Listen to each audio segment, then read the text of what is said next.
नमस्कार, मैं सिमरन स्वागत करती हूं आप सभी का आज के इस खास बातचीत में।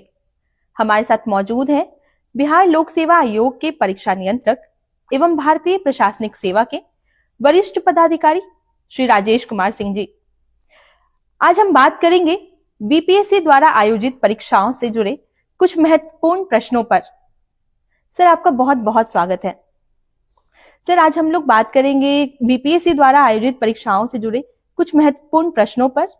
और सबसे पहले सर हम चर्चा करेंगे एडीओ से जुड़े कुछ प्रश्नों पर। एडीओ की परीक्षा कितने चरणों में होगी और मूल्यांकन की क्या प्रक्रिया रहेगी?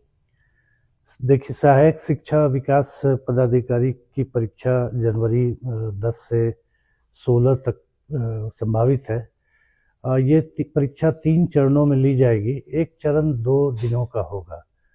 चूँकि इस परीक्षा में 3 प्रश्न पत्र रहेंगे, सामान्य हिंदी और अंग्रेजी, दूसरा जनरल स्टडीज़ और तीसरा मेंटल एबिलिटी।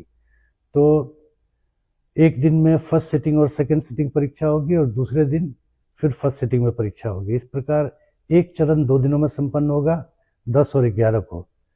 फिर दूसरा चरण 12 और 13 को संपन्न होगा और तीसरा चरण 15 और 16 जनवरी को। 14 को तिल संक्रांत है, इसलिए उस दिन परीक्षा का आयोजन नहीं किया गया है। इसकी परीक्षा फल प्रकाशन की प्रक्रिया यही रहेगी कि OMR बेस्ड एग्जाम है। स्कैनिंग के पश्चात इक्वी परसेंटाइल इक्वेटिंग के माध्यम से हम लोग इसका रिजल्ट प्रकाशित करेंगे। सर, हमारा अगला प्रश्न ये होगा कि पूर्व में आयोग द्वारा जब एडीओ का फॉर्म दिया गया था तब 9,80,000 अभ्यर्थियों ने आवेदन किया था। दोबारा आयोग ने अभ्यर्थियों के लिए फॉर्म रीओपन किया है, तो सर इस विषय में आप क्या कहना चाहेंगे? हाँ, इस मुद्दे को लेकर मैं देख रहा हूँ कि कई भ्रांतियाँ फैलाई जा रही हैं। एक्चुअली क्या है कि सुदूर भूतकाल में आयोग को ऐसा अनुभव हुआ है कि यदि आप मूल विज्ञापन में कोई परिवर्तन करते हैं तो आपको फिर से रीओपन करना आपकी बाध्यता है। एक परीक्षा में ऐसा हुआ था कि विभाग के कहने पर मूल विज्ञापन में थोड़ा परिवर्तन हुआ था, लेकिन फॉर्म को रीओपन नहीं किया गया था। तो कुछ अभ्यर्थी हाई कोर्ट चले गए कि परिवर्तन के बाद मैं भरना चाहता था लेकिन मुझे अवसर नहीं दिया गया। तो हाई कोर्ट ने उस पर डिसीजन दिया कि नहीं, आप फॉर्म रीओपन करके जो इच्छुक हैं उनसे फिर फॉर्म भरवाइए, तब एग्ज़ाम लीजिए। ऐसा एक और परीक्षा क्यूरेटर का रिजल्ट हम लोग 10 दिनों में देने जा रहे हैं।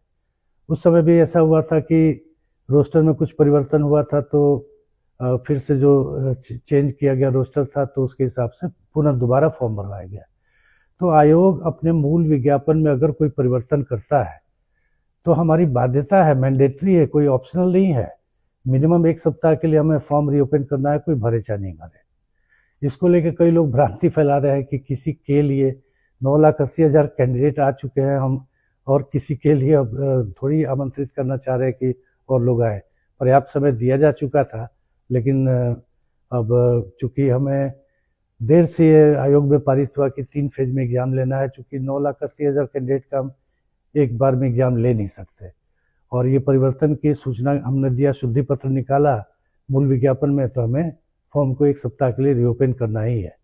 मैं अभ्यर्थियों से अनुरोध करूंगा कि किसी भ्रांति में ना आए।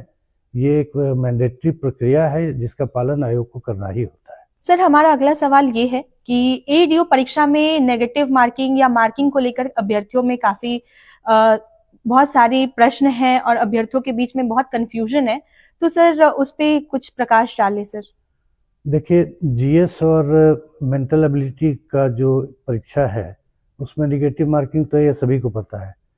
मेनली कन्फ्यूजन इस बात को लेकर है कि हिंदी और अंग्रेजी में भी निगेटिव मार्किंग है कि नहीं। तो यह विज्ञापन में बहुत स्पष्ट दिया हुआ है, हिंदी और अंग्रेजी में भी निगेटिव मार्किंग है। हिंदी 70 नंबर का है जिसमें मिनिमम क्वालिफाइंग 21 अंक लाना है, और अंग्रेजी 30 अंक की परीक्षा होगी जिसमें मिनिमम क्वालिफाइंग 9 नंबर लाना है। लेकिन चूँकि ये परीक्षा काफ़ी टफ होने जा रही है, इसलिए इसमें हिंदी और अंग्रेजी को भी निगेटिव मार्किंग का प्रावधान किया गया है। बहुत बहुत धन्यवाद सर, आपने इतनी महत्वपूर्ण जानकारी हमारे साथ साझा की, आपने हमें वक्त दिया। Thank you so much. और आशा करते हैं अभ्यर्थियों को काफी मदद मिलेगी। धन्यवाद।